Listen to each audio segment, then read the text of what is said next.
Au commencement était le sang était avec Dieu, et Dieu s'est fait matière. Ouf, c'est fort comme phrase. Eh oui, hein?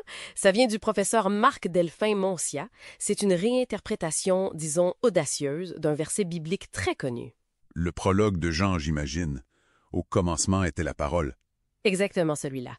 Et ça nous lance direct dans une comparaison vraiment intrigante. Entre la vision du monde du peuple fond, au Bénin, et puis certains récits de création qu'on connaît mieux, genre judéo-chrétien.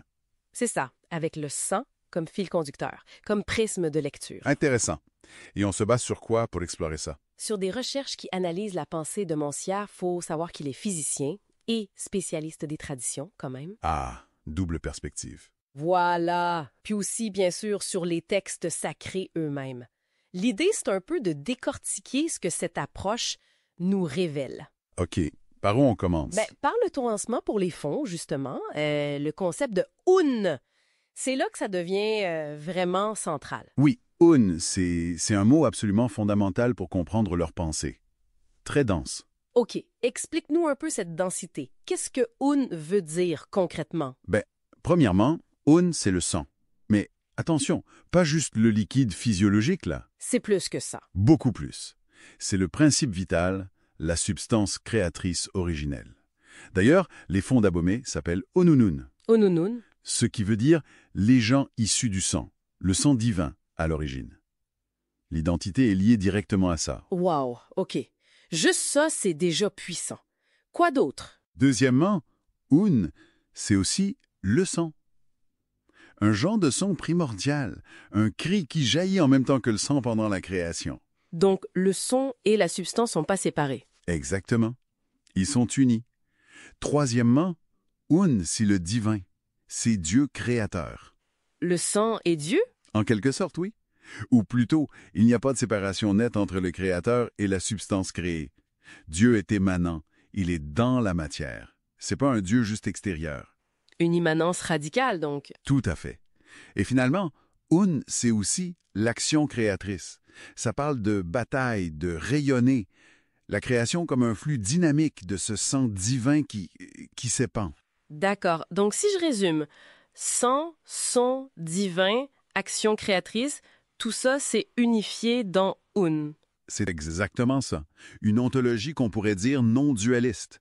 Ça tranche pas mal avec notre tendance occidentale à séparer l'esprit, la matière, l'action. C'est clair. Et cette idée d'une humanité qui vient de un, du sang divin, ça doit avoir des échos quand on pense à la Genèse. Absolument. Ça nous pousse à regarder autrement le fameux passage biblique « L'homme créé à l'image de Dieu ». Oui, l'imago Dei, on l'interprète souvent de façon immatérielle, non? La raison, la morale. C'est l'interprétation classique. Effectivement, une ressemblance spirituelle, intellectuelle.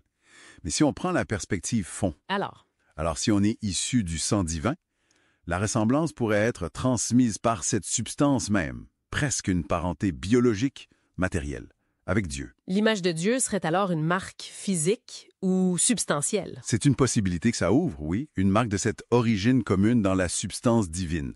Ça remet un peu en question l'idée d'un Dieu purement transcendant, totalement séparé. C'est fascinant comme renversement et ça nous mène au point le plus, disons, provocateur de Moncia. Oui, remplacer le logos, la parole, dans Jean 1.1. Au commencement était la parole deviendrait au commencement était le sang. Exactement. Faut se rappeler que le logos grec, c'est la parole, oui, mais aussi la raison, l'ordre. C'était une façon pour l'évangéliste Jean de parler aux Grecs, d'helléniser le message. Ça met l'accent sur l'intellect, l'abstrait. La création par un commandement, une parole. Voilà. Mais Moncia, en proposant le sang, il s'appuie sur quoi? Bonne question. Il y a une justification textuelle? L'argument principal vient souvent d'Apocalypse 19.13, le personnage qui est appelé la parole de Dieu. Oui. Il est décrit avec un vêtement teint de sang. Certains y voient une équivalence directe posée par l'Écriture. Parole égale sang. Ah, d'accord. C'est subtil, mais je vois le lien. Et si on pousse la logique? Jean 1.14. Et la parole a été faite chair. Ça deviendrait « et le sang a été fait chair ».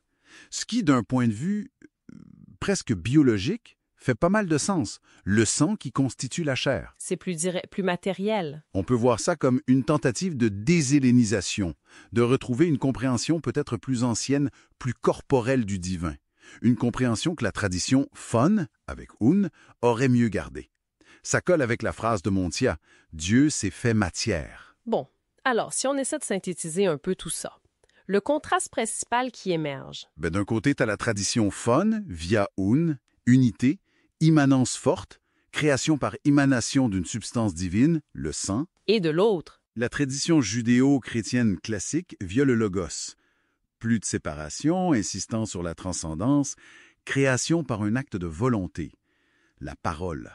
donc cette relecture inspirée des Fon et de Montia, elle propose quoi au final? En gros, de revaloriser la matière, de la resacraliser comme étant elle-même d'origine divine. Ça ouvre sur l'idée d'une sorte de théologie primordiale, peut-être universelle, centrée sur une substance divine tangible, le sang. Et on voit aussi la convergence chez Montia entre science et spiritualité. Exactement. C'est un bel exemple de dialogue entre les savoirs. Donc, pour résumer notre plongée, la perspective Fon, avec ce concept hyper riche de Un, nous donne une clé pour relire autrement des textes qu'on pensait connaître. Ça met le sang au centre comme principe créateur divin immanent. Ça braffe les idées, c'est sûr. Et ça montre le potentiel de croiser les traditions pour renouveler la pensée théologique. Et pour laisser une dernière question en suspens, si le divin n'est pas juste une idée abstraite ou une force lointaine, mais qu'il est aussi la substance même de l'univers et de nous-mêmes, ce sang originel. Qu'est-ce que ça change, hein? Oui, qu'est-ce que ça change à notre rapport au monde matériel, à notre propre corps, à notre existence même? Matière à réflexion?